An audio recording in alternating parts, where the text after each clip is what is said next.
مقدمہ پیش ہوا، ایک عورت اور 3 مرد آ گئے، مسلمان ہوئے تھے نئے نئے۔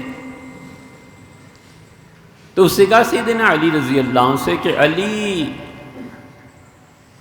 خواتین جیسے ہر ماہ فارغ ہو کے پھر غسل کر لیتی ہیں، تو 1 مہینے سے دوسرے مہینے تک جتنی میری طہارت اور پاکیزگی کے دن تھے، یہ 3 آدمی میرے پاس آئے، اور اب لڑکا پیدا ہوا ہے،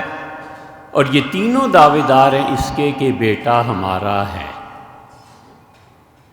اب فیصلہ کریں۔ سیدنا علی رضی اللہ عنہ نے فیصلہ فرمایا، اور انہیں سیدنا علی رضی اللہ عنہ کے فیصلے پر اعتراض ہوا، اور یہ بنیاد ہے گمراہی کی۔ اب یہ نئے نئے مسلمان ہوئے تھے،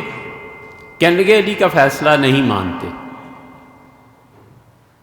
اور اگر رسول اللہ صلی اللہ علیہ وسلم خود فیصلہ فرماتے لَقُلْنَا بِهِ، ہم اس فیصلے کو تسلیم کر لیتے، اور رسول اللہ صلی اللہ علیہ وسلم کے بعد کون ہے جس کی ہم مخالفت نہ کر سکیں؟ یہ ہے گمراہی کی جڑ، کتاب و سنت، قرآن حدیث۔ اہل السنہ یہ کہتے ہیں کہ قرآن حدیث اور اس کا جو مفہوم صحابہ کرام رضی اللہ عنہم نے سمجھا ہے وہ مفہوم بھی شامل کرو، اور اگر کسی حدیث پہ صحابہ رضی اللہ عنہم نے، خلفائے راشدین رضی اللہ عنہم نے عمل نہیں کیا، ہم عمل نہیں کریں گے۔ یہ بنیادی فرق ہے اہل تشیع میں اور ہمارے عقیدوں میں۔ ہم کہتے ہیں صحابہ کرام رضی اللہ عنہ دین میں حجت ہیں یار، دین کو جو انہوں نے سمجھا ہے وہ سمجھ حجت ہے، کیونکہ اگر اس سے بہتر کوئی چیز ہوتی تو اپنی رائے کا اظہار کرتے۔ جس رائے کا اظہار انہوں نے کیا اور کسی حدیث پہ انہوں نے عمل نہیں کیا تو وہ جانتے ہوں گے نا کیوں۔ یہ کہتا ہے بہت، ہم کہتے ہیں کیسا ثواب ملتا ہے جسے صحابہ رضی اللہ عنہ محروم رہے اور تم ثواب حاصل کرنا چاہتے ہو۔ دل فریب اور خوشنما نعرے، دین محمد چاہیے علیہ الصلوۃ والتسلیم، اور پڑھنا نہیں ہے،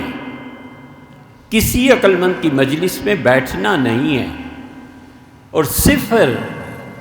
اور اصول اور قواعد آتے ہی نہیں ہیں کہ اہل سنہ کون ہوتے ہیں۔ ہم اہل سنہ کہتے ہیں ڈنکے کی چوٹ پہ کہ ہمارا عقیدہ اللہ کی کتاب دلیل ہے، حضور صلی اللہ علیہ وسلم کی حدیث حجت اور دلیل ہے، اور صحابہ کرام رضی اللہ عنہم نے جس طرح اس کو سمجھا ہے وہ ان کا سمجھنا بھی دلیل ہے، اور جس چیز کو انہوں نے چھوڑ دیا ہے ہم نہیں مانتے، ہم نہیں اس کو جانتے، ہم نہ اس پہ عمل کریں۔